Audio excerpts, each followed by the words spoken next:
Hi, everyone, and welcome to our live class, Getting Started with Healthy Part 1, Setup Overview. In today's class, we will be going through your basic account setup so that you can begin adding clients with Healthie, working with clients via Healthie, collecting client info via forms and intake flows, and offering your services via packages.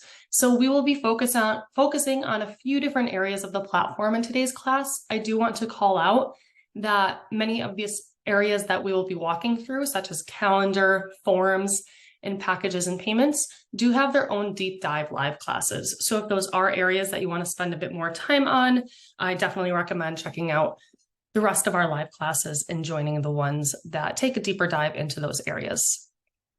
We're going to go ahead and start on our calendar page today. And first, we'll be talking through your basic calendar setup. So the first thing I like to call out is just a distinction between calendar and organization. You'll notice if you do have that organization page there and you have a multi-provider practice, this organization calendar view looks pretty similar to your calendar page. However, organization calendar is where you would manage the calendar's appointments, availabilities of other providers in a multi-provider practice. Whereas calendar, where we will be focusing on today, is your personal Healthie calendar. So when you click into the calendar page, you'll see, of course, you have your calendar view here with your appointments and availability, but you also have a nice little menu on the left-hand side that allows you to do a few things, including filtering your calendar view so that you can see specific locations, appointment types, appointment statuses, confirmation statuses. Keep in mind that if you do use these filters, and you leave the page and come back to your calendar, they do not reset to all. So if you ever notice that you're not seeing something on your calendar that you expect to be seeing, I always recommend that you just make sure that these filters are reset to all so that you aren't excluding any appointments that you do want to see on your calendar. We have a few different viewing options here, of course. You can view your calendar by day, week, or month. To the left of that, we can view our availability on our calendar, which we will dive into in a moment. And then we have a couple of options in the upper right-hand corner. We can add, that is for booking one-on-one or group sessions, or adding an availability block, which we will also walk through. And then more gives us a quick link to some settings pages and other functionality related to our calendar. So one of the main setup items that you'll need to take care of when you are getting your calendar set up to start taking clients is adding availability to your calendar. So if we toggle to the availability view, you'll see that I have a few blocks of availability added. It's important that you add availability so that clients will see available times to book with you when they are booking sessions or appointments on their end. So if you don't have any availability added yet, that does not mean that your calendar is wide open. It actually means that it's closed. You do need to add availability in order for them to see available times. You can do this by going to the availability view and then clicking right on your calendar, or you can click add in the upper right-hand section. And from here, we can add one-time availability for a specific date or weekly recurring availability. Let's say I want to add some Tuesday morning availability. I can go ahead and add the date that it starts. We'll add a time range here. And then we click add, and that will add my recurring availability. And of course, we can filter to see just one-time availability or recurring availability with these left-hand menu filters. If we need to add a block over top of that availability, we can go back to our calendar and we can click on add and select block. We can also click on the more button and select block off availability. So if we need to put that we're out of office for a certain day or time, we can go ahead and set that, and that will block off that availability so that you don't have to remove the availability block in order to restrict clients from booking during that time. You might have noticed when I clicked on more, you have another option, a couple of options under this to set your availability as well. So we can select add availability for the day or set weekly availabilities, and that will again take us to that availability view that we were just on in order to click and add that availability. Now that we've added availability, we're going to go ahead and take a look at our appointment settings under more. So we again click on more, select appointment settings, In here, you can see all of the settings for all of your appointment types. So we definitely recommend taking a scan through these settings. There are several settings here, so we won't walk through each and every one of them in today's class. But this is where you would set everything from appointment timing settings. So maybe you want to add a buffer before or after your appointments, appointment alerts like reminders going out to clients. And then down at the bottom, I like to call out video call settings. If you will be offering telehealth services through Healthie, then you'll want to make sure that these video call settings are set up how you would like as well. One other settings section here that I like to call out is the general availability section at the top.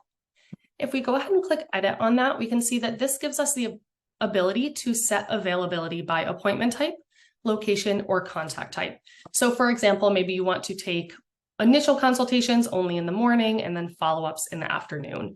Or certain days of the week you are in person and want to, force in-person appointments Monday through Tuesday, and then Wednesday through Friday only set availability for virtual appointments. So this is where you would turn on the settings to do that.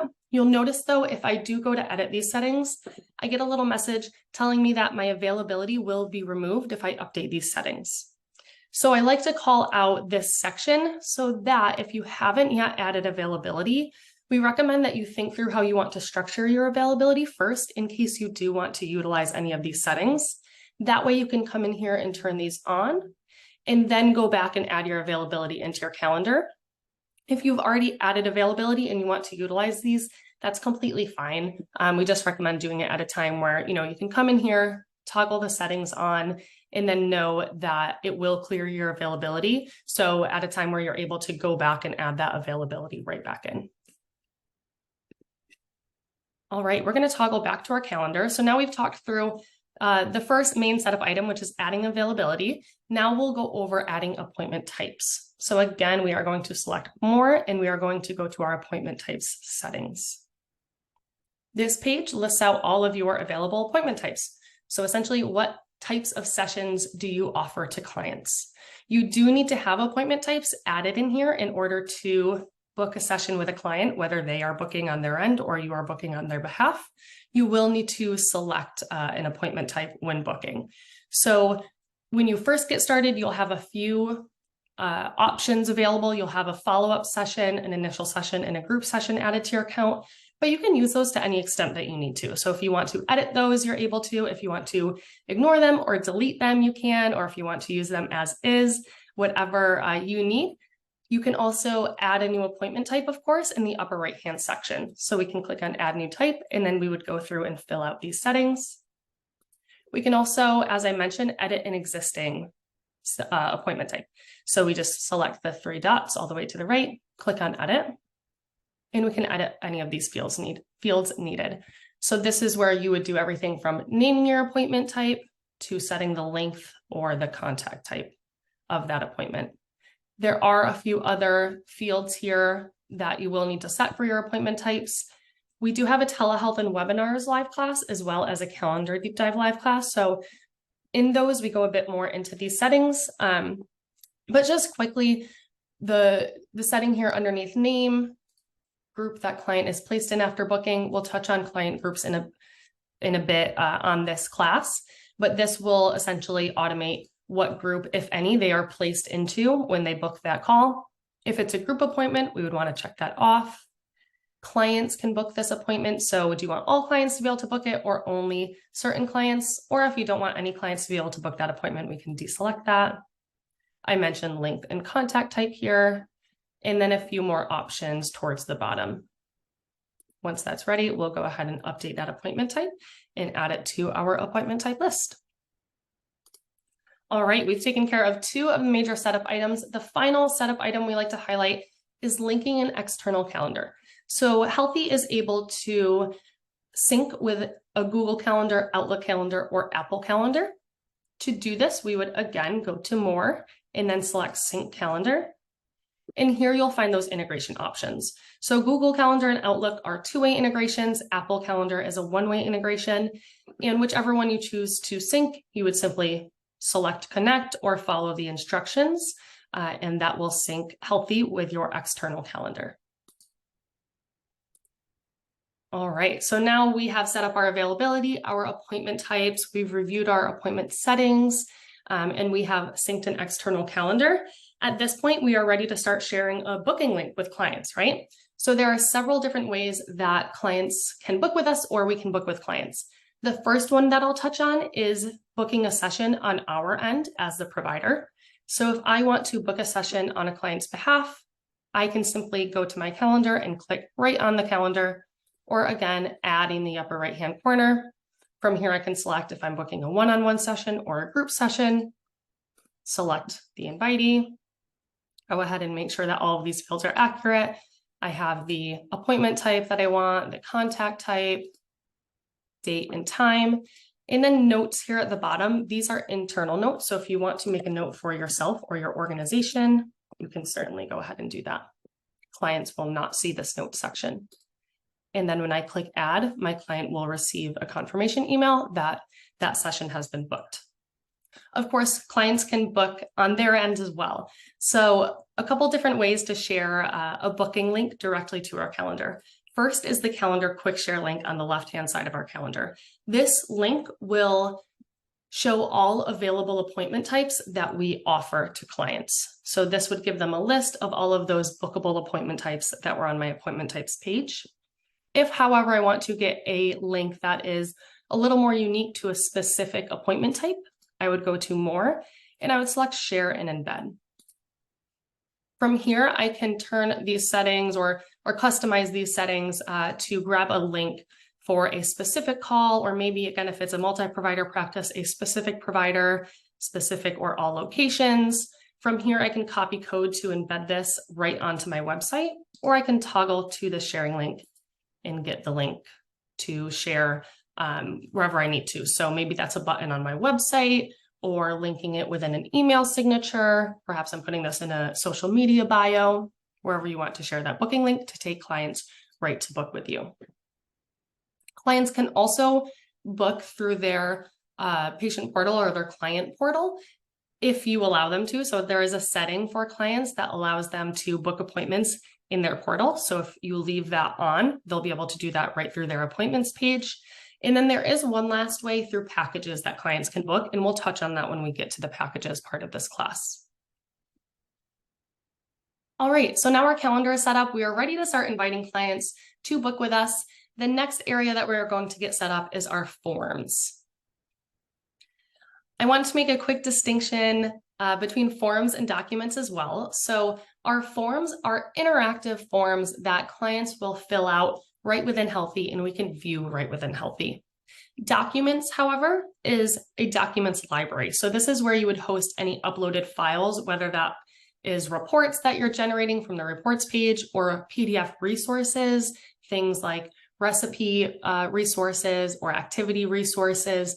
This is where those files can live, and we would build folders out here. We can certainly share these files with other organization members or clients. But again, just to reiterate, documents is where uploaded files live, whereas forms are interactive right within Healthie. We have a few different types of forms, so we can filter by those different types. First is intake forms. These are generally used to send to clients to collect information from the client themselves. Charting templates are those notes or forms that we are going to use to chart on the client. And then program forms are any forms that we're using within a program or a course that we're offering. And we cover those in a bit more detail in our program's Deep Dive Live class. We're going to toggle back to our all forms library here. When you get set up with Healthie, you will of course have several different form templates. So similar to appointment types, you can choose to use those to whatever extent you would like to. You can edit those, you can duplicate them, or you can disregard them and only use your own custom forms. We of course can create a form from scratch in the upper right-hand corner, which we will do in a moment, but you can also manage existing forms. So we can go ahead and preview one of our existing forms. We can edit an existing form. This is one spot as well, our forms library, where we can request a one-off form completion and send it off to a client. We can also share and embed a form externally. So again, that code to embed that form onto our website or grab a sharing link. And then of course we can archive or delete forms. we are going to go ahead and create a new form. And we'll first title that form and hit submit. All right, so now we are in the edit view of our form where we are going to build out our intake form. So from here, you have a few different, several different question banks where you can go through those different categories of questions and drag and drop what you would like to use on your form. That default question bank is the best spot to grab just simply a field structure for a question and then rename it to whatever you need to rename it to. So I can drag and drop one of those default questions and rename it. In this case, I will rename it to stress levels. But there are a couple of question banks in particular that I want to call out here. The first one is the client info question bank. These questions under client info are what we call smart fields. These smart fields map to wherever else the smart field is used and also to wherever this information lives in the client's profile. So if I go ahead and drag and drop name and date of birth, maybe I'll come down here and drag and drop one of our metrics. These fields, once the client fills them out, will map to where that information lives in their profile. And then also, if I drag and drop these onto a charting note that I'm using, that information will pre-fill on my charting note with whatever information that the client input on their intake form here. The other way to map information from an intake form to a charting note is using copied fields. So copied fields are fields that you create. Essentially, this would be unique information that doesn't live within the smart fields or the client info question bank that you still, again, want to map from an intake form to a charting template. So if, for example, I created my stress levels field here, let me just rename it to stress levels test. Once that question is named and structured how I want, I'm going to click on copy. And now it has been added to my copied question bank. So if I do a quick search, I can find down towards the bottom, stress levels test. Now I can drag and drop that question field onto another form, like a charting template. And when that client fills that out on this intake form, they will then, that information will then map to the charting template where I used it. We have a few options or several options, of course, on our form. So we can click to preview that form and see what that will look like when the client is running through that form and filling it out. We can copy the form, which essentially creates a duplicated version of it. We can rename our form. Download form responses. This will give us a CSV file with all form responses from clients on this form. Again, we can request a one-off form completion. So from here, we can send it to a group of clients or a specific client and request that they complete it. We can share and embed, similar to how we could do that from the forms library page. Share with colleague. This gives us the option if we want to send this form template to another provider that uses Healthie outside of our organization. We can just enter their email address here and send them a copy of this form. And then a couple of options to convert our form. So this by default is living as an intake form. If we want this to instead be a charting form, we would simply click on convert to charting form. And then from here, we have a charting form, which gives us that pre-fill option. Pre-fill loads the answers from a prior session into a current session when we're using the same template, charting template.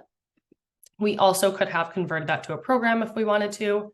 We can download a PDF of this template, and then of course we can delete the form. I'm going to convert this back to an intake form so that I can walk through adding it to an intake flow. So now we have our form built out. And of course, we want to send this off to clients, right, to have them fill it out and collect information. So I showed you a couple ways to send that form in a one-off manner, but a common way to share intake forms is through intake flows. Intake flows, you can simply think of as a bundle of forms that we are automatically sending to our clients, or our clients are automatically receiving when they join our organization on Healthie. So maybe they're booking a session for the first time, or they're purchasing a package for the first time, or you manually added them via the clients page. They are going to activate their account, and when they enter their account for the first time, they'll be prompted to fill out that intake flow. And then from thereafter, until they complete that intake flow, they'll be asked to complete it when they log into their account.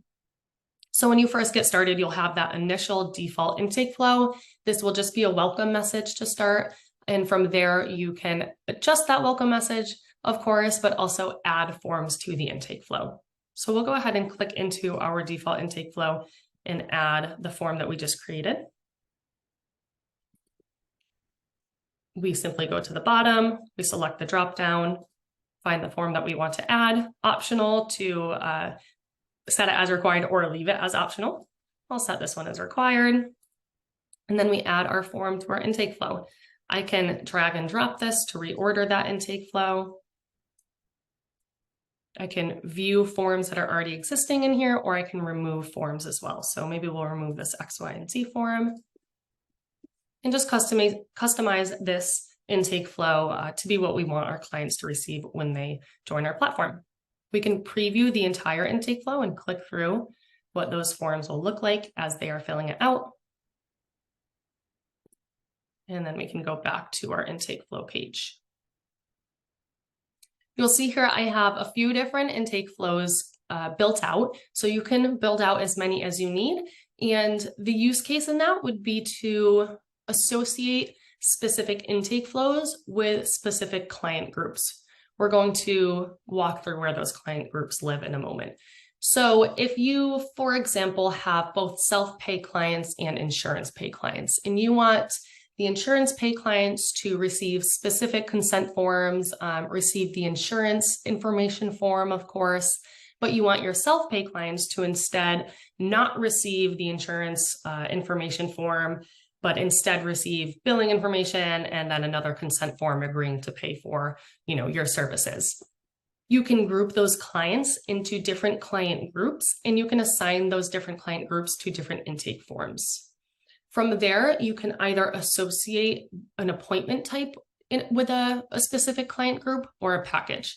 Let's click back into an appointment type quickly, just so you know what I'm referring to in relation to an appointment type. So if I go back to my appointment types page here, just quickly, I can edit this appointment type to say, the group that I want my client placed in after they book this appointment type is, we'll say this one should be the self-pay client group, and update that. Now, when they book that appointment type, they will be placed into that client group and receive that intake flow, that bundle of forms. Whereas if someone else books a different appointment type that puts them into a different group, they would receive the intake flow that's associated with their group. If a client group does not have an intake flow associated with them, they'll simply receive whatever intake flow is set to default, and you can manage which one is set to default. So these three dots under actions, you can manage the intake flow or edit it. You can change the group. So again, this is where you would add client groups to be associated with an intake flow, or you can make default. So I can set this 30-day challenge intake flow as my default. I've been mentioning a lot about client groups, so let's dive into where those live. On our clients page, we have a tab titled client groups. This is where we would create those client buckets, right? Those client groups that divvy out our clients into different categories. Let's make another self-pay test group. And now that I've created that group, I can begin building automations such as the one on the appointment type that I just showed to place clients into that group. I can also manage a client's group right through their profile. So if I click into a client's profile and go to their actions tab, under personal information, I can manage what group they're in. So if I do want to manually change their group, I could go ahead and select that and save it. There is another automation that you can set up through packages. Again, we'll touch on that once we get to the packages part of this course or this class. We can also, through the client's profile, go to their charting section in order to, again, send form completion requests. So let me just back up here. From my client's page, I go to my client's profile, I select charting, and from here I can request another form completion. So this is where I could, maybe I want to have them fill out the billing info form that I hadn't sent them previously. I could go ahead and send that. I can also set a form to recur. So if I want to have them fill out an insurance form yearly, I could go ahead and set that form to be recurring. If I click back to their charting section, this is also where I'll finally view the client's forms. So if I go into view client forms, this is where you'll see all forms that have been sent to the client either via an intake flow or one-off requests. I'll see those living here, and I'll see the date that they were requested or completed, the status, and then a few other options. I could fill the form out on behalf of the client. I can view the form. I can send a reminder or delete the request. And then I can view them by requested forms or intake flow forms. So if I go to intake flow, this is where I'll see what forms they've received as part of an intake flow. I can also, for those intake flow forms, skip a form for a client. So let's say a client receives a specific intake flow and they reach out and they say, actually, I'm not going to use insurance, and can I just skip that form, insurance collection form, whatever it is. I could go ahead and select skip, and now they're able to complete their intake flow in order to access their portal without having to complete that form. The last thing I want to highlight for intake flows is the last way that a client might receive an intake flow. I know I mentioned that they'll receive the intake flow when they first join Healthie in your organization.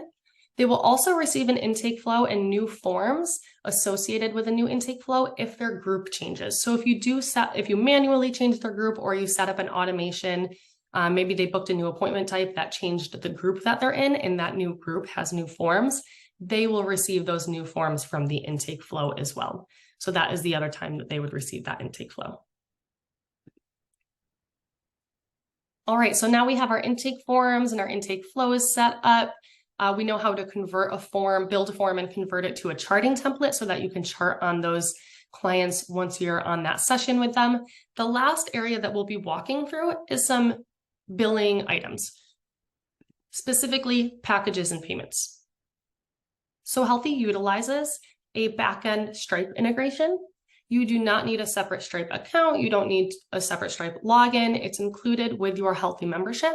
But in order to process those payments through Stripe, you will need to set up your financial information. So if you haven't done so already, Healthie might prompt you to with a banner at the top of your page on some of these payment pages saying, hey, if you want to process payments, go here to set up your financial info. Or you can go right through your settings as I am right now. Oh, there's that pop-up. Go to financial.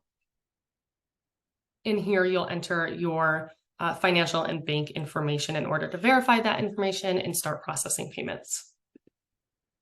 Once that is set up, again, you are ready to start processing those payments and selling packages. Packages you can think of as your services. These can be set to $0 and be free services, or you can set a dollar amount and charge for these packages. We have several different options on the packages page. We can create a package from scratch in the upper right-hand corner.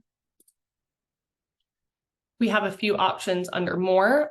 We can manage our bank account, view payment requests, share packages, which we'll touch on that in a moment after we walk through setting up a package, and manage promo codes. So if you ever want to offer promos or discounts for your packages, you would click on manage promo codes, go ahead and create a promo code. And from here, you can create the actual code itself, decide if you want that to be a % off or an amount off, enter the details for that % or amount, what packages does it apply to, how many payments, if there are reoccurring payments for a package, how many payments should that apply to, an expiration date. Maybe you're setting a December sale, end of year sale, and you want that to expire on December 31st. You can go ahead and set that date, and also the option to set a usage limit.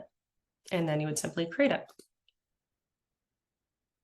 We'll go back to our packages page and walk through editing a package and seeing what it looks like when we set that package up for the first time. But of course, we have the option to view that package as a whole, archive it if we want to not, have it as active and use it right now, but we don't want to fully delete it, which we do have the option to delete. And then also you can copy a package, which essentially means duplicate a package in order to edit a version 2 of that package, or use the structure of it, but change some of the content and items in there. For now, we'll go ahead and edit an existing package, this example package. And this will be a similar view as when you are first setting up a package. So you'll, of course, need to title your package, enter a description, option to add an intro video or description video, maybe talking about what that package includes. Set the package visibility, which we have a little tooltip here that you can reference, but this is essentially saying which of your clients can see that package as available to purchase. Do you want all clients to be able to see it, only certain client groups, or do you want to hide it from all clients? If you hide it from all clients, you'll still be able to share it via a link. So you could still link it on your website, for example. And then at the bottom is that automation that I mentioned, another automation to place clients into a specific group in order for them, in our case that we're discussing forums, in order for them to receive a specific intake flow. So here, maybe I'm offering a 30-day webinar package, and I want to place them into my 30-day challenge group after they've purchased this package. I could go ahead and set that. And then the option here to make it so that only new clients and existing clients with no group are placed into this group, or all new and existing clients. So again, this automation would make it so that when someone purchases this package, maybe, for example, from my website, they are automatically placed into my 30-day challenge group and therefore will receive the intake flow that was specifically assigned to this client group. The next tab here and next item to set up is our included items. I'll go ahead and clear this out so that we can walk through building it together. So in a package, you can add everything from appointment sessions and programs to products and labs. For this example, we'll just add our appointment session. And we'll go ahead and add one initial consultation to this package and 2 follow-up sessions. In order to make it so that the client is going to book one of those sessions when they purchase this package and pay for this package, we'll go ahead and turn this setting on, require appointment booking during package purchase. And you'll see here now we have that bookable column. So what I'm going to do is I'm going to leave initial consultation as bookable so that the purchase flow for the client will be that they select this package to purchase from my website. They select a time for that initial consultation. I'm going to remove the renew because I won't have this be a renewing package, but if you are interested in renewing these appointment credits, you can certainly reference this tooltip at the top of that column and toggle those on or off as needed. I'm going to leave just this initial consultation as bookable. So when they purchase this package, they will be able to book that one initial consultation, and they will also receive 2 credits for 2 follow-up sessions after that. Now we have our items added to our package. I'll toggle to pricing and I'll set the price for this package. So again, I'll make this package for this example a one-time purchase, but you do have the option to set up recurring billing frequencies. So maybe you want this to be a monthly subscription for 6 months. You have the option to set whatever frequency you would like there. I'll leave this as one time. I'm going to set the price as $150. Since, again, Healthie uses Stripe to process payments, you'll get a little note over here of what you will receive after Stripe's credit card processing fees are removed. And then you have the option to either charge immediately for this package or charge later. So if you charge immediately, it's your typical purchase flow where, again, I mentioned on the previous tab here, in this case, someone would purchase this package, click to purchase this package, they would select the time for their session, and then on that last page, they would, if I have this set to charge immediately, they would enter their payment information and click to buy now, and they would be charged right up front for the package. If I select charge later, they wouldn't be charged, and you would need to go back at a later date and manually charge them for the package. I'll leave this as charge immediately, and I'll go ahead and update my package here. From here, I'm able to grab the sharing link from the package, so I can click to share. And again, copy the code to embed it onto my website or toggle over to the sharing link to share that link in social bios and emails on a button on my website. I can also, again, under more, select share packages in order to share more than one package or select specific providers. So in this case, maybe I want to get a link to share a few different packages and kind of make a package bundle link here. I could do that as well. I mentioned that option to charge later, or You could manually charge and give this package to a client on your end. So you have the option to do that right from the package itself. You could go to the package, select charge, and you could charge whichever client you would like to for that package. And you can also request payment. So if you want to send this off to a client to pay on their end, you can do that right from the package itself. When anyone purchases a package or a service, that will show on your payments history. So again, under billing, we click on payments. And from here, we will receive a comprehensive list of all payments that our clients have made. So this might include packages, but it might also include auto charges for appointments, one-off charges for anything you might be charging to your clients. The next tab over, we have an invoice history. So if you are sending your clients invoices, you'll see a similar list here with the status of the payment on each of those invoices. Our next tab on the payments page is transfers. This will show transfers into your bank account. And then of course, card issues. So if any cards are rejected for any reason, expire, so on and so forth, you'll see those flagged here so that you can follow up with the client directly. We also have the options on our payments page to manage our bank account. We can again charge a client for a one-off charge as needed. We can record an outside payment. So if you want, someone pays you in cash or in person or through a different system, but you want that payment history to be comprehensive and live in Healthie with the rest of your Healthie payments, you could record an outside payment here and have that live on your payments page. And then from here, you can also create an invoice.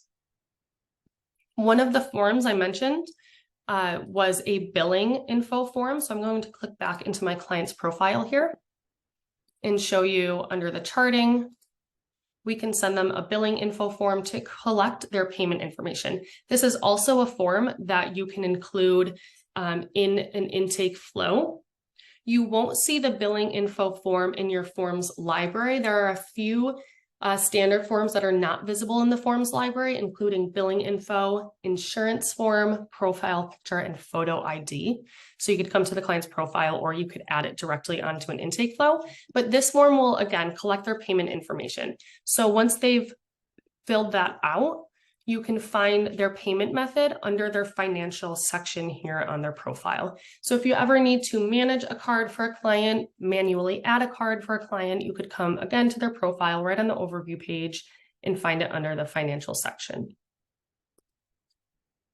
And then of course you can go to the billing section within a client's profile to view just their billing history. So if you ever want to just see a list of a specific client's billing history, you can toggle to their profile, click on billing, and you'll see a similar looking page as we just saw in payments, except it will be just for this specific client. And from here, once again, we can charge the client, we can record an outside payment for them, and we can also see any insurance billing items related to that client. All right, so that wraps up our setup overview. Part 1 class. We do have Getting Started with Healthie parts 2 and 3 to really optimize your use of the platform. So we encourage you to join those classes in addition to the other deep dive classes that I mentioned. So again, just to reiterate, there is a calendar deep dive classes and a telehealth and webinars deep dive classes that spends a bit more time on the calendar page, hosting these sessions that we went through, booking on our calendar, touches more on the appointment settings. There's also a deep dive intake and charting templates live class that spends more time on building out and utilizing intake and charting forms. And then there's also a deep dive packages and payments class that spends the entire time going through building out those packages and touches more on the functionality of what you can include and what you can do with those packages in addition to the payments page. So thank you for joining, and we hope to see you on a future deep dive live class. Bye, everyone.